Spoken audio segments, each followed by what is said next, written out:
The Blue Barrel reeked of stale beer and broken dreams, just like every other dive bar in this forgotten corner of Massachusetts. I'd been nursing the same whiskey for 20 minutes, watching Bree charm the usual crowd of lawyers and wannabes who thought they owned this town. She had that laugh going, the one that meant she was performing for an audience.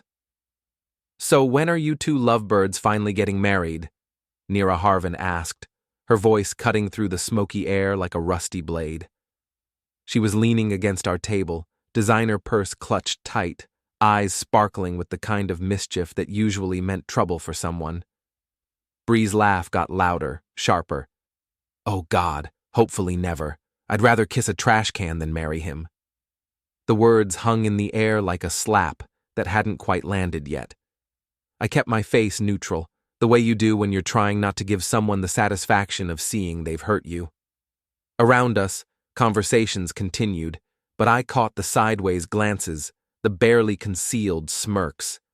Everyone was waiting to see how the blue-collar guy would handle being publicly humiliated by his girlfriend. I didn't give them the show they wanted. Instead, I finished my drink in one smooth motion, placed the glass on the table with deliberate care, and stood up. "Well," I said, voice steady as concrete, "that's good to know." I pulled out my wallet, left exact change for my drink and a decent tip, no need to take it out on the bartender, and walked toward the door. Behind me, I heard Bree's voice shift, uncertainty creeping in. "Darren, wait, But I was already gone, stepping into the cold October night. The door swung shut behind me, cutting off whatever excuse she'd been preparing. I walked to my truck, climbed in, and drove home through empty streets that suddenly felt cleaner than the air I'd been breathing for the past hour. My phone started ringing before I'd even made it to the highway. I let it ring. Back at my house, a modest two-story I'd been fixing up for the past 3 years, I sat in my workshop and thought about trash cans. Funny thing about garbage, most people don't think about it until it starts to stink. Then suddenly, it's all they can smell. The phone rang 6 more times over the next hour. I ignored every call. At 11:30, when I was getting ready for bed, it rang again. This time, something in the persistence made me answer. "Darren?" Bree's voice was shaky, smaller than I'd heard it in months. "Please, can you come back? I need to explain. I'm just saving you from such a terrible fate," I said, and hung up. Then I turned off my phone and went to sleep. The next morning, I made coffee and toast like any other day. But something had shifted. The house felt different, cleaner somehow, like I'd finally taken out garbage that had been rotting in the corner for too long. I had work to do. Monday morning at the construction site, my crew was already setting up when I arrived. Frankie Delacroix, my foreman and the closest thing I had to a best friend, looked up from the blueprints spread across the tailgate of his truck. "You look like someone who actually got some sleep for once," he said, squinting at me through the morning sun. "What happened to you this weekend?" "Just some spring cleaning," I told him, which wasn't entirely a lie. What I'd actually done was spend Sunday morning making phone calls and updating paperwork, methodical work, the kind of thing you do when you want to make sure every detail is perfect. First, I called my insurance company. "I need to update my beneficiaries," I told the pleasant woman on the other end. Bree's name came off my life insurance, my health insurance, everything. When the woman asked if I wanted to add anyone else, I said no. Better to leave it to my sister in Oregon than someone who'd rather kiss refuse than commit to me. Next, I updated my emergency contacts at work, at the bank, everywhere that mattered. Bree had been my go-to person for 3 years. Now, she was nobody.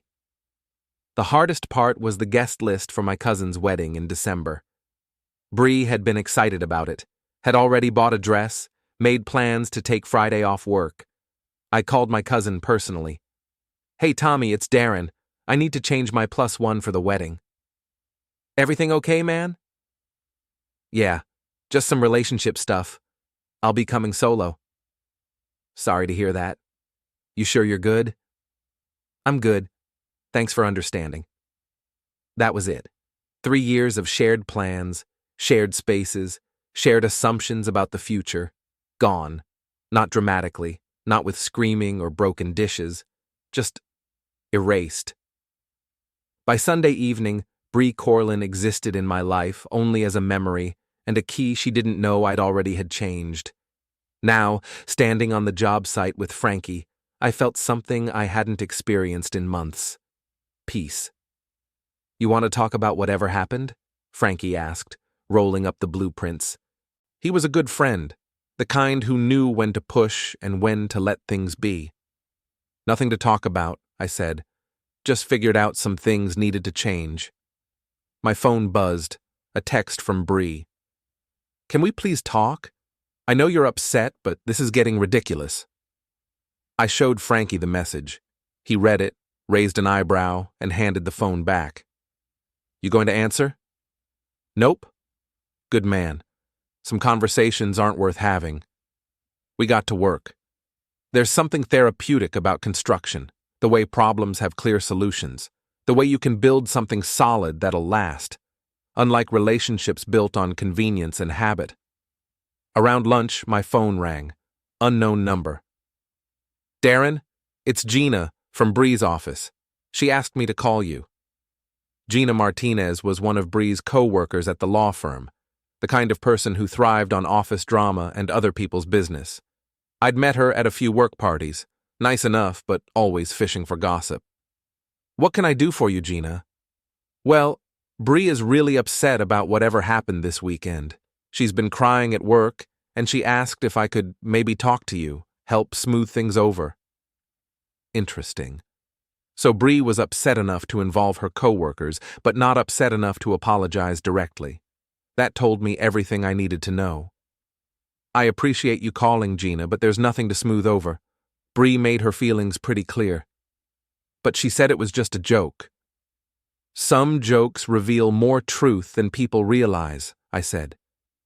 Tell Bree I hope she finds what she's looking for. I hung up before Gina could respond. Frankie was watching me with an expression I couldn't quite read. You're handling this different than most guys would. How's that? Most guys would either be trying to win her back or making a big scene. You're just moving on. Sometimes the best response is no response at all. But that wasn't entirely true. I was responding, just not in any way Bree would recognize. Every unanswered call, every unchanged status, every plan I made without considering her input was a response. I was showing her exactly what her life would look like if she got what she said she wanted. That evening, I went to Murphy's Grill for dinner, a place Bree and I used to go together. The hostess, a college kid named Amy, greeted me with a smile. Table for two tonight, Mr. Holloway? Just one, I said. She led me to a small table by the window, the kind I would have requested anyway. I ordered the fish special and a beer, opened a book I'd been meaning to read, and enjoyed the quiet. Halfway through dinner, my phone buzzed with another text from Bree. I saw your relationship status. Really? You're going to throw away 3 years over one stupid comment? I read the message, finished my fish, and typed back, I'm not throwing anything away. I'm just accepting what you already decided. Send. Then I turned off my phone and enjoyed the rest of my meal in peace. Tuesday brought rain and the kind of gray sky that made everything look like an old photograph. I was reviewing supply orders in my office trailer when Frankie knocked and stuck his head in. You got a visitor, he said, jerking his thumb toward the parking area. Through the rain-streaked window, I could see Bree's silver Honda Civic parked next to my truck. She was sitting behind the wheel, probably working up the courage to come talk to me. Or maybe waiting for me to come to her, the way I usually did when there was tension between us. Want me to tell her you're busy? Frankie asked. No, it's fine. She'll figure it out eventually. I went back to my paperwork. Purchase orders for lumber, scheduling for the concrete pour, invoices that needed approval, the kind of detailed work that kept projects on time and under budget.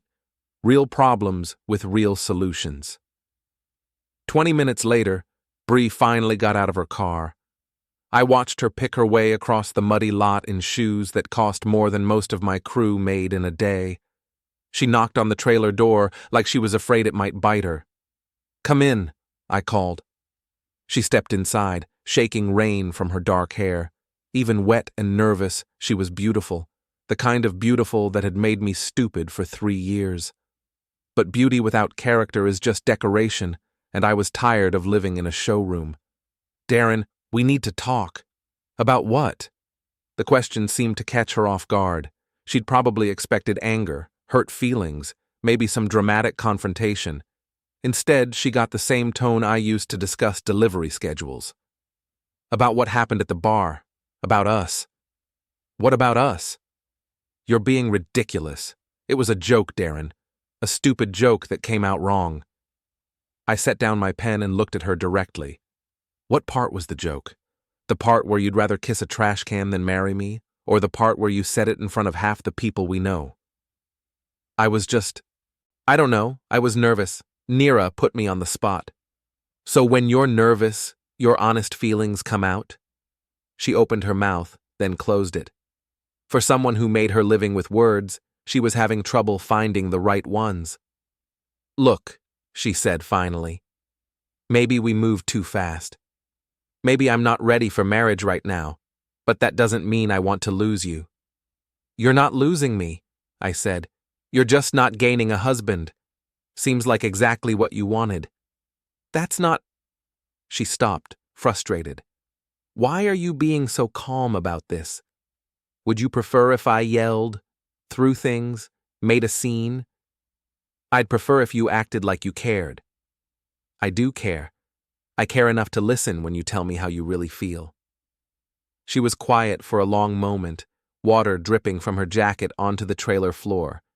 Outside, I could hear the crew starting up the equipment for the afternoon shift. "So what now?" she asked. "Now you go live your life, and I go live mine." "Just like that?" "Just like that." She stared at me like I was speaking a foreign language. Maybe I was. Maybe the language of accepting reality at face value was foreign to someone who spent her days arguing that words didn't mean what they obviously meant. "I don't understand you," she said finally. "I know. That's part of the problem." After she left, Frankie came back to the trailer. "How'd that go?" "About like I expected." "She taking it well?" "She's taking it like someone who thought she could have it both ways forever." Frankie nodded slowly. He'd been married for 15 years, had 3 kids, and a wife who packed his lunch every morning. He understood commitment in a way that some people never would. "You know," he said, "my wife has this theory about relationships. She says the person who cares less always has more power." "Smart woman." "Yeah, she is. But here's the thing. In a good relationship, both people care the same amount. When one person starts caring less, it's not really a relationship anymore. It's just habit." That evening, I stopped by the Blue Barrel for one beer. Not because I was looking for trouble, but because I wasn't going to let one bad memory keep me away from a place I'd been going to for years. The bartender, a grizzled guy named Pete, who'd been working there since the Carter administration, nodded as I sat down. "Whiskey?" he asked. "Beer tonight, whatever's on tap." He poured me a Budweiser and set it down without comment. Pete wasn't much for conversation, which was one of the things I liked about him. I was halfway through my beer when Nira Harvin walked in. She spotted me immediately and came over, her expression somewhere between guilty and curious. "Darren, hi. I wasn't sure you'd be here." "Why wouldn't I be?" "Well, after Saturday night," she trailed off, waiting for me to fill in the blanks. "What about Saturday night?" "Bree told me you two are having problems." "Did she? What kind of problems?" Nira shifted uncomfortably. She was used to being the center of drama, not trying to extract information from someone who wasn't cooperating. "She said you overreacted to her joke about marriage." "Interesting interpretation. So you're not upset?" "Why would I be upset? She told me exactly how she feels. I'm grateful for the honesty." Nira blinked, clearly confused. But don't you want to work things out? Work what out? She doesn't want to marry me. I heard her loud and clear. But she didn't mean it like that. How did she mean it? Another question Nira couldn't answer. I finished my beer, left money on the bar, and headed for the door. Darren, wait! Nira called after me. I turned back. She really does care about you. I'm sure she does, I said. Just not enough. By Thursday, the story had spread through Bree's social circle like water through a cracked foundation. I knew this because people kept calling me, friends, acquaintances, even my sister in Oregon who'd somehow heard through the gossip network that stretched from Massachusetts to the Pacific coast. Danny called me, my sister Kate said when she phoned Thursday night. He said Bree's been telling people you broke up over some misunderstanding. Danny was Kate's husband, who worked with a guy whose wife was friends with someone in Bree's book club, the telephone game of small-town drama. Not exactly a misunderstanding, I told her. What happened? I gave her the short version. Kate listened without interrupting, which was one of her better qualities. So you just walked away? I accepted her stated preferences. That's very mature of you. Thanks, I think. I'm being serious. Most guys would have either made a big scene or spent weeks trying to convince her she didn't mean it. Maybe that's why most relationships are disasters. Kate laughed. Fair point. How are you holding up? I'm good. Better than I expected, actually. And that was true. The relief I'd felt Sunday morning hadn't faded. If anything, it had grown stronger. I was sleeping better, eating better, even enjoying work more. It was like I'd been carrying a weight I hadn't realized was there until I put it down. Friday brought an unexpected visitor to the job site. Miles Garrett, one of Bree's co-workers from the law firm, showed up during lunch break. He was a thin, nervous guy who always looked like he was apologizing for existing. Darren, I hope you don't mind me stopping by. What can I do for you, Miles? Well, it's about Bree. She's been really upset this week, and I thought maybe... Let me stop you right there, I said. Whatever Bree asked you to say, the answer is no. She didn't ask me to come. This was my idea. That was interesting.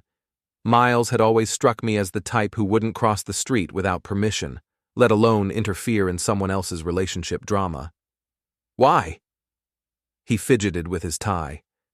Because I think she made a mistake, and I think you're making one too. How's that? She's a good person, Darren. Sometimes she says things without thinking them through. And that's supposed to be reassuring? What I mean is, maybe you could give her another chance. Talk to her properly. I studied his face. There was something else going on here, something beyond simple concern for a coworker. Miles, can I ask you something? Sure. How long have you been in love with Bree? His face went red so fast I thought he might pass out. We're just friends. Right. Well, here's some free advice. Friends don't usually drive across town to plead someone else's case unless they have their own agenda. That's not what this is about. Isn't it? You figure if you can convince me to take her back, you'll be the hero who saved her relationship. And if I don't, well, maybe she'll need a shoulder to cry on. He opened his mouth to protest, then seemed to think better of it. Either way, I continued, you're wasting your time. Bree made her choice. I'm just respecting it. After Miles left, Frankie wandered over. Friend of yours? Co-worker of Bree's, came to plead her case. That's the second one this week. Third, actually. But who's counting? She's really working the network, isn't she? Seems like it. Frankie shook his head. You know what I don't understand?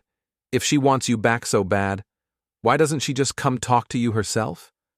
Why send the flying monkeys? Because she doesn't actually want me back. She wants me to want her back. There's a difference. Explain that. If she came to me directly, she'd have to admit she was wrong. She'd have to apologize, maybe even mean it. This way, she gets to be the victim of my overreaction while her friends try to fix the situation for her. And if it works, then she gets what she wants without having to give up anything. And if it doesn't work, well, at least she tried. Frankie nodded slowly. Your ex is a piece of work. She's not my ex. She's just not my future. That evening, I decided to test a theory.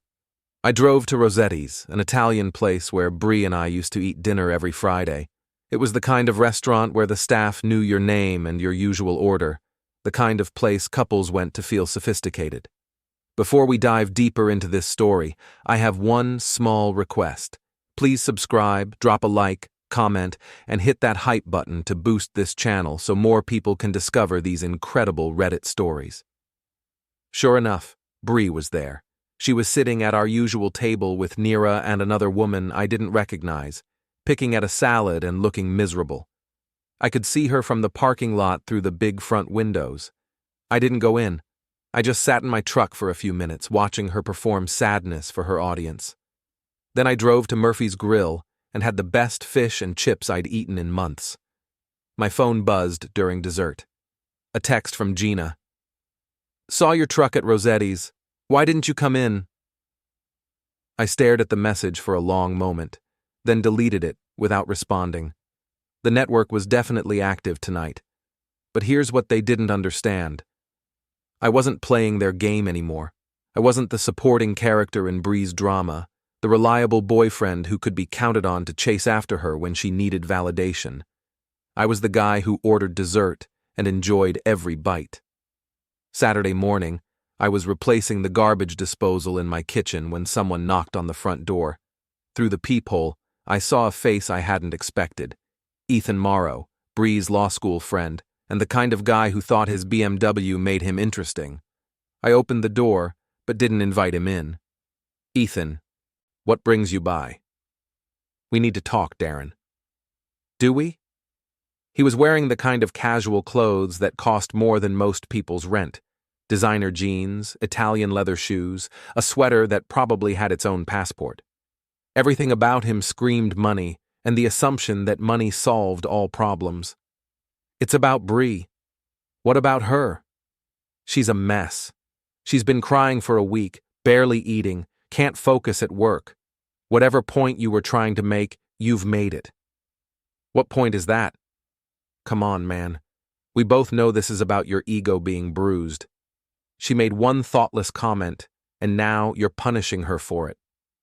I leaned against the doorframe, studying his face.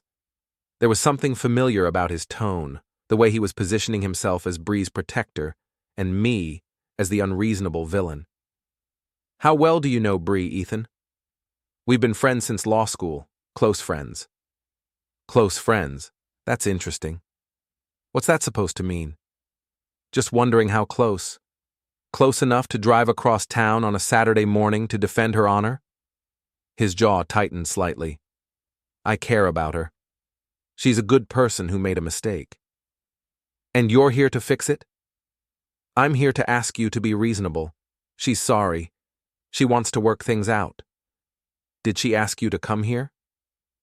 She doesn't know I'm here. That was a lie. I could see it in the way his eyes shifted, the slight pause before he answered. But it was an interesting lie. It meant Bree was coordinating her campaign, but wanted to maintain plausible deniability. Well, Ethan, I appreciate your concern, but this is between Bree and me. So you'll talk to her? I didn't say that. Then what are you saying?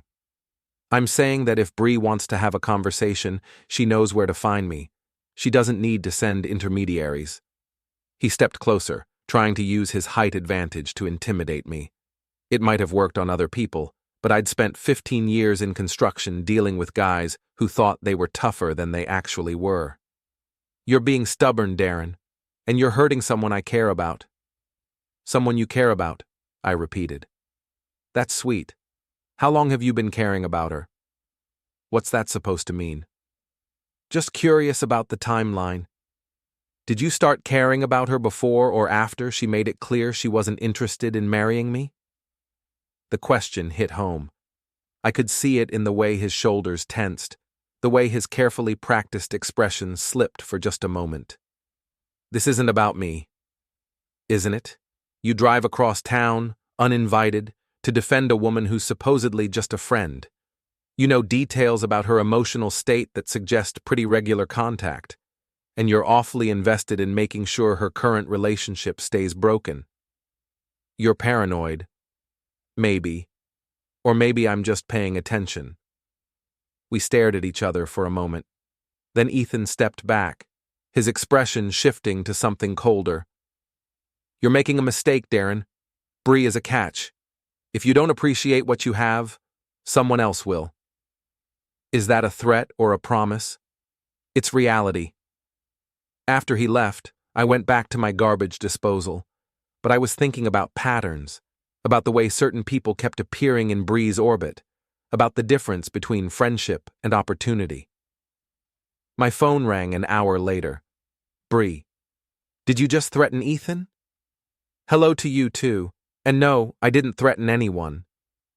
He said you accused him of trying to steal me away from you. I asked him some questions. If he felt threatened by the questions, maybe he should examine his motivations. He's my friend, Darren. He was trying to help. Help with what? With us, with fixing this mess. There's no mess to fix. You told me how you feel about marrying me. I listened. End of story. It's not that simple. It's exactly that simple. You just don't like the consequences of your honesty. She was quiet for a moment. Then, can we please just meet somewhere and talk? Really talk? About what? About us. About what we both want. I know what you want. You made it very clear. No, I didn't. I made a stupid joke that came out wrong. Bree, let me ask you something. If Nira hadn't brought up marriage, if the subject had never come up that night, how long would you have been happy to keep things exactly as they were? Another pause. I don't know. That's an honest answer. Maybe the first one you've given me all week. So what does that mean? It means you're not ready for marriage, and that's okay. It means I shouldn't waste time hoping you'll change your mind, and that's okay too. It means we want different things, and that's also okay. But I don't want to lose you. You're not losing me. You're just not gaining a husband. Like I said before, seems like exactly what you wanted. After I hung up, I sat in my kitchen and thought about Ethan Morrow.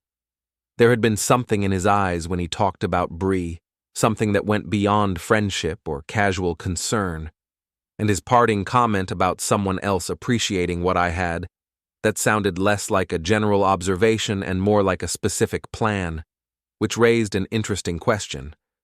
How long had this been going on? I pulled out my laptop and did something I probably should have done months ago. I looked up Ethan's social media profiles, scrolled through photos and posts, looking for patterns. There were a lot of pictures with Bree, dinners, parties, work events. Always just the two of them or in groups where they were standing close together. Comments on each other's posts that seemed a little too familiar, a little too intimate for casual friends. And then I found it. A photo from 6 months ago, taken at some charity event. Bree in a blue dress, Ethan in a tuxedo, both of them looking like they belonged together. The caption read, "Great night for a great cause with my favorite lawyer." His favorite lawyer. Not one of his friends, not a colleague. His favorite. I scrolled through more posts, looking for other women in Ethan's life. There weren't many. A few group shots, some business associates, but no one who seemed to be a romantic interest, which meant either Ethan Morrow was very private about his personal life, or his personal life revolved around someone else's girlfriend. I closed the laptop and went back to my garbage disposal, but I was starting to understand that this situation was more complicated than I'd realized, and complexity, in my experience, usually meant someone was lying. Sunday evening, I was grilling a steak on my back deck when my neighbor, Harold Sorensen, wandered over with a beer in his hand. Harold was 73, retired from 30 years as a private investigator, and had the kind of curiosity that had made him good at his job and annoying as a neighbor. "Evening, Darren. Smells good. Harold, how's retirement treating you?" "Can't complain, though I have to say it's been entertaining watching all the visitors you've been getting lately." Harold's backyard had a perfect view of my driveway. He probably knew more about my business than I did. "Visitors? Your girlfriend came by twice this week. That fancy boy in the BMW yesterday, and that brunette in the Honda. She's been driving by slow about every other day, like she's working up courage to stop.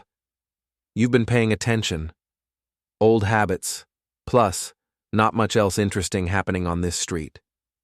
He took a sip of his beer. "You want some free advice from someone who spent 3 decades watching people lie to themselves and each other?" "Sure. Whatever's going on with your girlfriend and the BMW guy, it's been going on longer than you think." That got my attention. "What makes you say that?" "Because I've seen this pattern before. The way he carried himself yesterday. That wasn't a friend coming to help. That was a man protecting his territory." "His territory?" "Think about it. You and the girlfriend have been together, 3 years? In all that time, how many male friends has she had that you never quite felt comfortable with?" I thought about it. The answer was one: Ethan. "And how many times has she mentioned him in conversation? How many times has his name come up when she's talking about work, or social events, or just random stuff?" The answer to that was harder to calculate, but it was a lot. Ethan had been a background character in our relationship for as long as I could remember. "Here's what I think happened," Harold continued. "Your girlfriend has been keeping her options open. Maybe not physically, maybe not even consciously. But emotionally, she's been hedging her bets. And the marriage comment? That was her panic response. Someone put her on the spot about commitment, and her honest reaction was to reject it, because committing to you means closing the door on other possibilities. I flipped my steak, thinking about patterns I'd been too close to see clearly. "The BMW guy showing up yesterday," Harold said. "That tells me he's been waiting for an opening, and now he's got one." "You think they're together?" "I think they're about to be, if they're not already." After Harold went home, I sat on my deck and thought about the past 3 years, about all the times Bree had mentioned Ethan, about the work events I'd been invited to where he was always there, always finding reasons to talk to her, always just a little too friendly, about the times she'd stayed late at work for client meetings that seemed to happen more and more frequently, about the way she'd been distant lately, distracted, like part of her attention was always somewhere else. I'd attributed it to work stress, to the normal ups and downs of a long relationship, but maybe it had been something else entirely. My phone buzzed, a text from an unknown number. "This is Ethan. We need to talk. Meet me at Rossetti's at 8. I stared at the message for a long moment. Then I typed back, "No thanks, but feel free to enjoy your dinner." He responded immediately. "This is important. It's about Bree." "What about her?" "Just meet me. One conversation, then I'll leave you alone." I considered it. Part of me was curious to hear what he had to say, but a bigger part of me recognized this for what it was, an attempt to control the narrative, to manage the situation on his terms. "If you have something to say it here." A long pause, then, "Fine. Bree and I have been seeing each other. It started as friendship, but it's become more. She's been trying to figure out how to handle the situation with you." There it was. The truth I'd been circling around for days without quite admitting to myself. I typed back, "How long? Does it matter? Humor me." Another pause. 6 months. 6 months. Half a year of lies, of pretending, of keeping me around as a backup plan while she explored other options. "She cares about you," his next message read. "She doesn't want to hurt you, but she's not happy. And you're here to fix that? I'm here to give her what she needs." I stared at the phone, feeling something cold settle in my chest. Not anger, exactly. Something cleaner than that. Something like clarity. Well, Ethan, I appreciate your honesty. Finally. So you'll step aside? I already have. I stepped aside the moment she said she'd rather kiss a trash can than marry me. Good. That's good. Just one question. What? When you two are together, does she talk about me? Does she compare us? Does she tell you all the things she doesn't like about the blue-collar guy who wasn't good enough for her? No response. I'll take that as a yes. Well, here's something you can tell her. She's free to make whatever choices she wants, but she doesn't get to keep me on hold while she makes them. I blocked his number and went inside. An hour later, my phone rang. Bree. Ethan told me he texted you. Did he? That was thoughtful of him. Darren, I can explain. You don't need to explain anything. You made your choice 6 months ago. I just finally caught up. It's not what you think. What do I think? That I've been cheating on you. That I planned this. Have you been faithful to me for the past 6 months? Silence. Bree? It's complicated. No, it's really not. Either you have or you haven't. We didn't, but you wanted to. I don't know, maybe. I was confused. Well, now you don't have to be confused anymore. What does that mean? It means you're free to kiss whoever you want, even trash cans if that's your preference. Don't be cruel. I'm not being cruel. I'm being honest. Something you might want to try sometime. After I hung up, I poured myself a whiskey and sat in my living room, looking around at the house I'd been fixing up for 3 years, the house I'd been unconsciously preparing for a future that was never going to happen.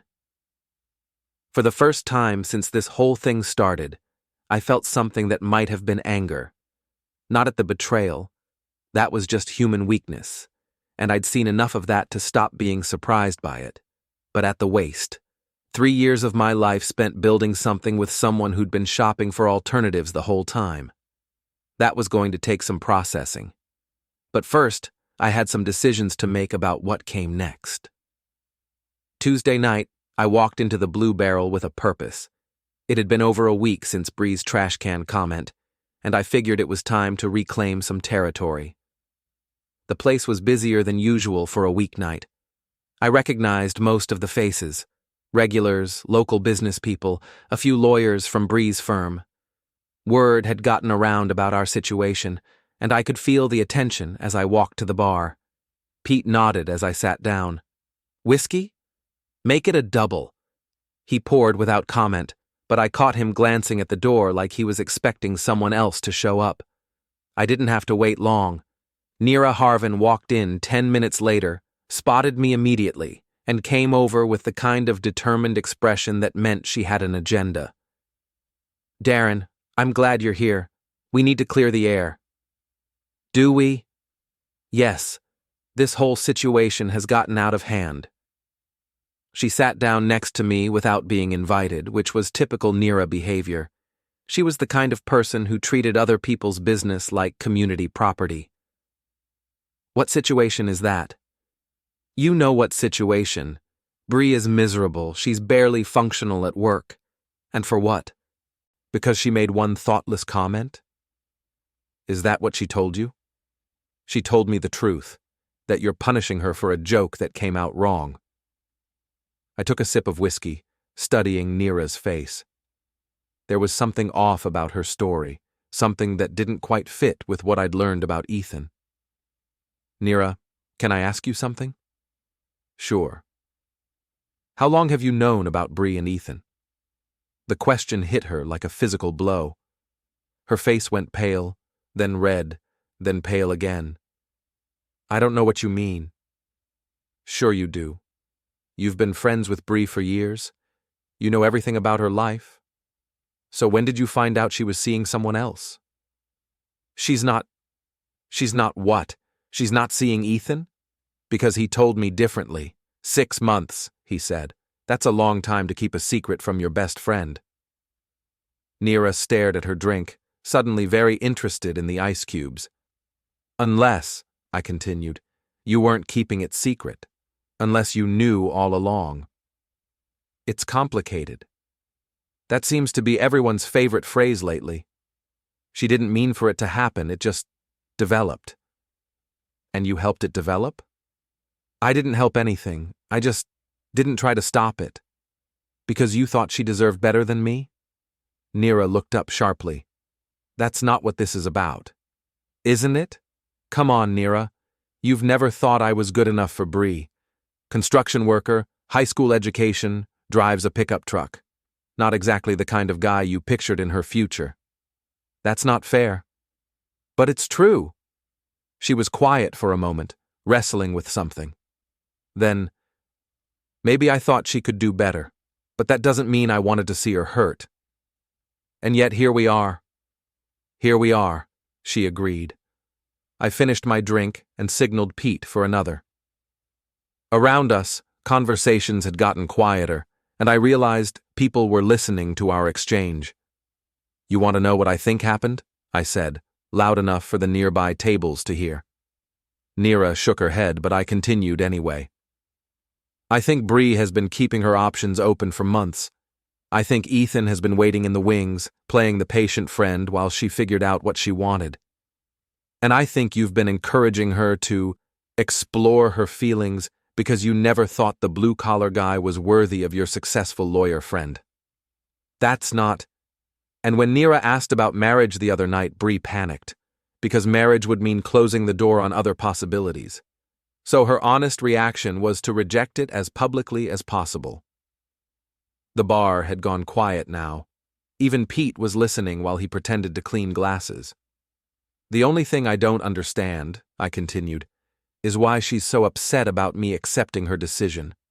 Unless she expected me to fight for her, to prove my worth by chasing after her while she made up her mind between her options.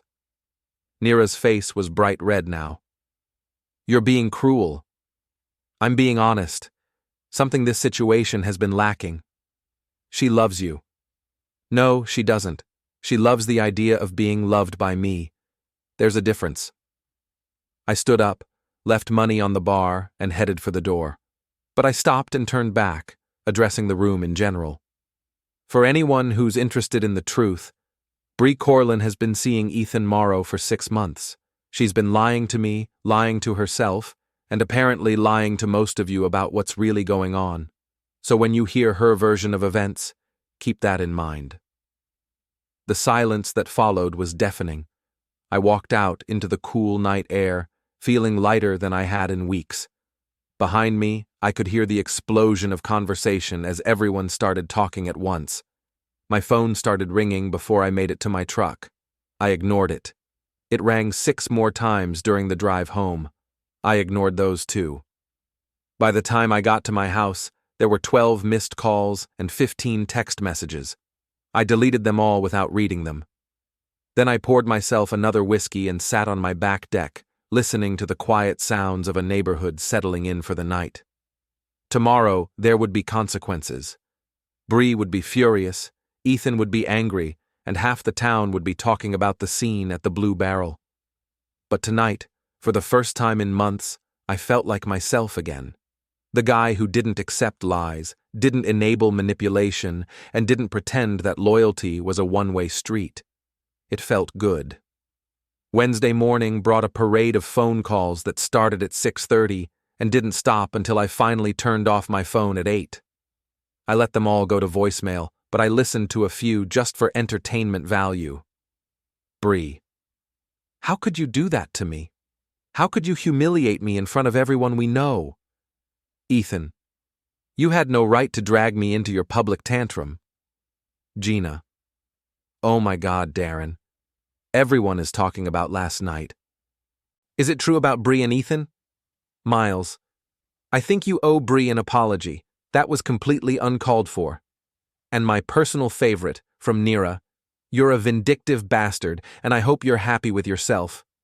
I was, actually, happier than I'd been in months. At the job site, Frankie was waiting with coffee and a grin that told me he'd already heard about the Blue Barrel incident. So, he said, handing me a cup, I hear you caused quite a stir last night. Word travels fast.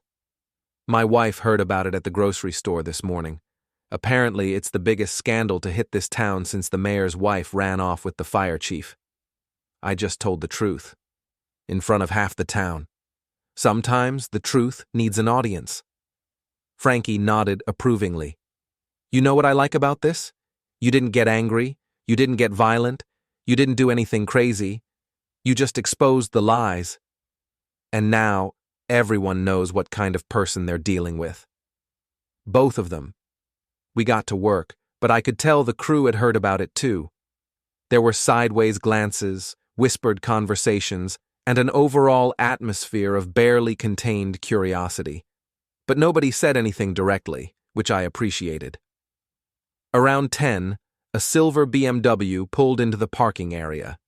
Ethan got out, straightened his tie, and walked toward the construction trailer like he was approaching a business meeting. This should be interesting, Frankie muttered. Ethan knocked on the trailer door. I let him wait for a minute before answering. What can I do for you, Ethan? We need to talk.